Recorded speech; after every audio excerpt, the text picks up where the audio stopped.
A fortune doesn't usually die in a dramatic collapse.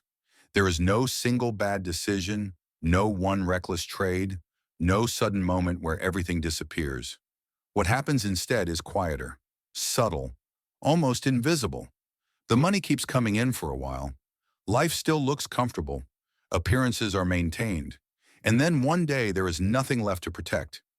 This is why people misunderstand wealth. They think money disappears because of bad luck or poor investments.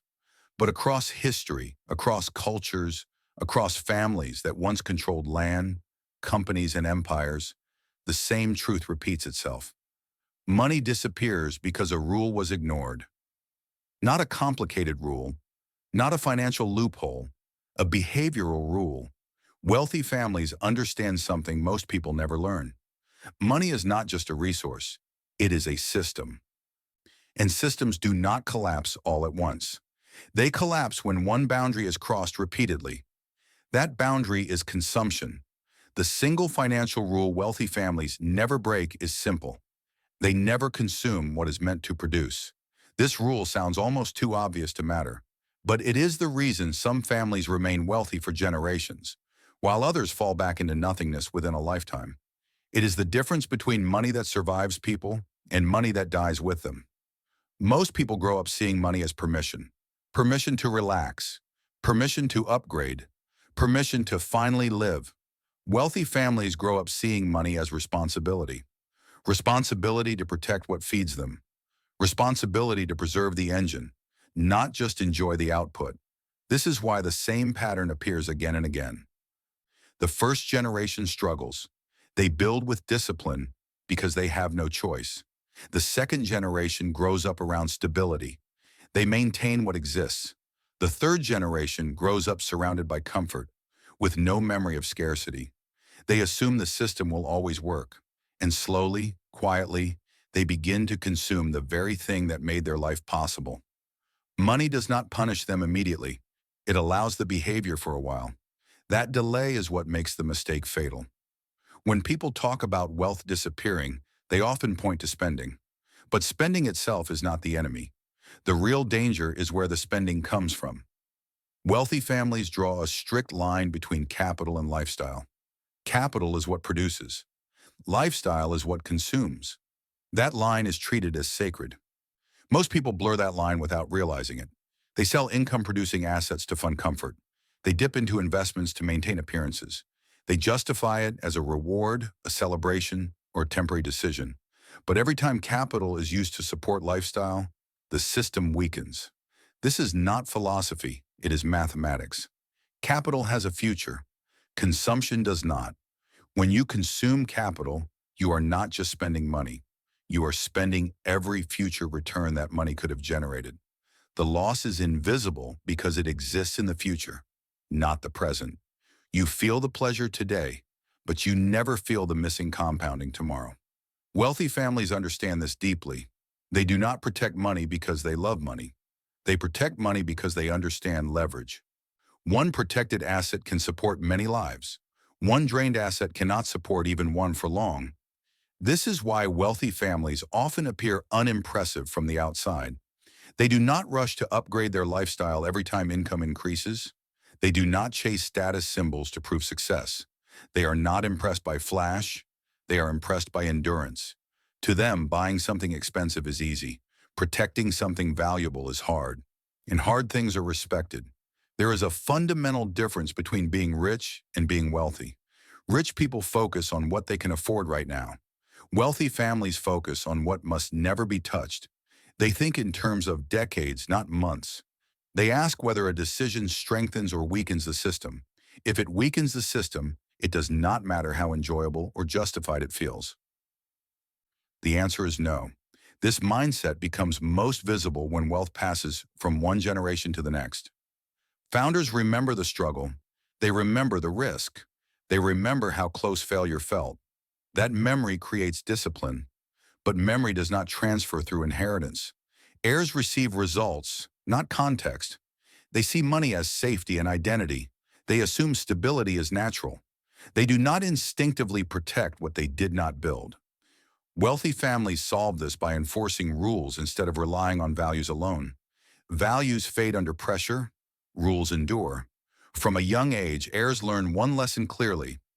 You may benefit from the system, but you may not damage it. You may enjoy the income, but you may not drain the source. You may live well, but you may not weaken what makes that life possible. This creates a sharp distinction between income and principle. Income is flexible. Principle is untouchable. Profits can be spent. Cash flow can be enjoyed. Dividends can support lifestyle. But the core asset remains protected. Once principle becomes a lifestyle fund, the system is already dying, even if the signs are not visible yet. This is why wealthy families almost never sell productive assets to fund consumption. Selling income-producing property to buy comfort is considered failure, not success. It signals that the system is no longer self-sustaining. It means a lifestyle has grown faster than discipline. Most people never notice when this shift happens because it often occurs during emotional moments. Celebrations, crises, transitions, a wedding, a divorce, a desire to prove success, a need to help someone. These moments feel human and justified, but wealthy families understand something uncomfortable. Emotional spending is one of the fastest ways to destroy capital. Money rarely dies in business meetings. It dies at dinner tables. It dies in private conversations. It dies when emotion overrides structure. That is why wealthy families remove emotion from capital decisions as much as possible. They do not make major financial choices based on guilt, pride, fear, or excitement. They create systems that prevent emotional access to the core. This is also why wealthy families say no so often. Every yes creates an expectation. Every exception weakens a boundary. Every broken rule becomes a future entitlement. Saying no feels harsh in the moment, but saying yes to the wrong thing compounds consequences for decades. Outsiders often misunderstand this behavior. They see wealthy families as cold or unfair. In reality, they are consistent. Consistency protects systems. Inconsistency destroys them. Wealth does not survive generosity without structure. It survives discipline with clarity. This clarity is reinforced through structure rather than trust. Trust is emotional and temporary. Structure is mechanical and permanent. Wealthy families use legal frameworks, formal agreements, and clear rules to protect capital. Not because they expect betrayal, but because they understand pressure. People change under pressure. Money magnifies weakness. Rules reduce damage. Most families never build real wealth because they want money to make life easier. Wealthy families want money to make life stable across time. Comfort feels good now. Continuity feels boring now. But continuity wins. This is the part most people resist. Generational wealth is not exciting. It does not feel dramatic. It is repetitive. It is disciplined. It is quiet. It is boring. But boring is stable, and stable compounds. You do not need to be born wealthy to apply this rule. You do not need millions. You need one productive asset and one boundary. One thing that produces value. One refusal to consume it for comfort. One decision to protect the engine instead of celebrating by damaging it. The moment you treat capital as lifestyle, the countdown begins. Not immediately, not visibly, but inevitably. Wealth is not lost when money runs out. It is lost when discipline disappears. Wealthy families are not smarter than everyone else. They are stricter. They do not touch what feeds them. They do not celebrate success by destroying the source.